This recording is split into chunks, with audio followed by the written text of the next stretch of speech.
जलाउनु आफ्नो सम्पत्ति त्यो चाहिँ अलिकति त्यो गर्नु चाहिँ ठिक हो। जल्नु गर्नु भने चाहिँ हाम्रै सम्पत्ति हो कि अब हाम्रो यहाँ गाडी जल्यो भने पनि त आफ्नो सम्पत्ति हो नि त। सम्पत्ति अब हाम्रोमा बन्दैन त्यो गाडी बन्दैन नि। बरु के भयो भइसकेपछि त्यसको चाहिँ बरु भरिपूर्ति गर्नु चाहिँ ठिकै हो होइन, तर त्यो सम्पत्ति जलाउनु अब यहाँ आगो लाउनु भने त नष्टै गर्नु त्यो त हाम्रो सम्पत्ति हो नि त होइन। हाम्रो सम्पत्ति जलाउनु चाहिँ ठिक होइन। म नेताको गर्नु ठिक हो, जलाउनु ठिक हो। नेताको त सबै सखाम बनाइदिएको हो। नेताको चाहिँ बरु गर्नु नेतालाई सिकाइदिएको हो।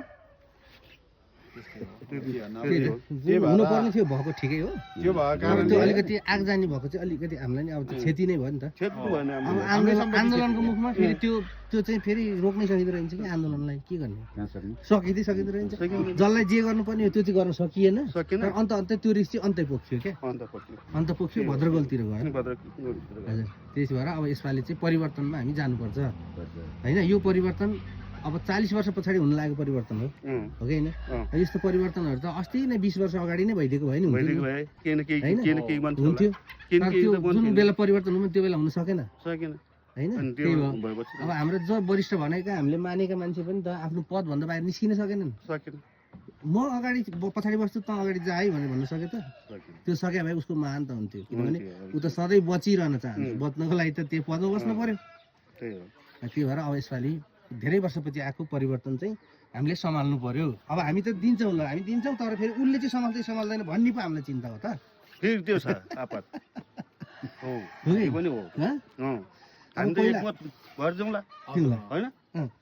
हामी एकमत भएर जाउँला। पछि अब जो सब माहौल जमाइसकेपछि उहाँहरूको चाहिँ अब जित भइसकेपछि चाहिँ उहाँहरूले चाहिँ यो कामलाई चाहिँ गर्नु पर्यो क्या होइन। त्यो अब अनि अहिले त अब पहिला त के थियो हजुर पहिलाको पुरानो स्थितिमा जानु भएन। त्यस्तोमा महत्त्वै भएन नि।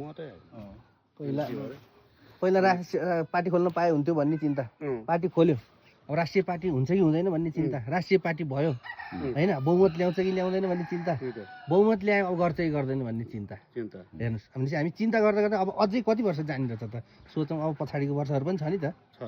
त्यही भएर अब काम गर्नेलाई अब चाहिँ छान्नै पर्छ। जय घन्टी भन्नुपर्छ। किन हामी त बोकेर हिँड्यौँ, घर छोड्यौँ होइन। अब चाहिँ सबै थोक छोडेर हिँडेको छौँ, आफ्नो पेसा व्यवसाय सबै छोडेर हिँडेको छ नि त।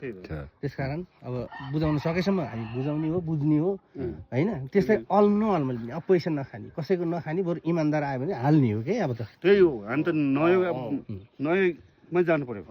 जानु पर्यो त्यही हो। एकचोटि हामीले अब नयाँलाई चान्स दिनु पर्यो राम्रोसँग होइन। अब नयाँले पनि अब भोलिका दिनमा चाहिँ अब काम गर्नु पर्यो होइन। जनताहरूलाई चाहिँ अब उम्मेदवार सबै ठाउँमा आइपुग्न भ्याउँदैन। अब यसो चोकमा चाहिँ आउनुहुन्छ, घर घरै जान्छ। अब हामीसम्म आगो भएर हिँडेछौँ अहिले। राम्रै भयो भने होइन, एकलौटी लोक यस्तोमै जानुपर्छ।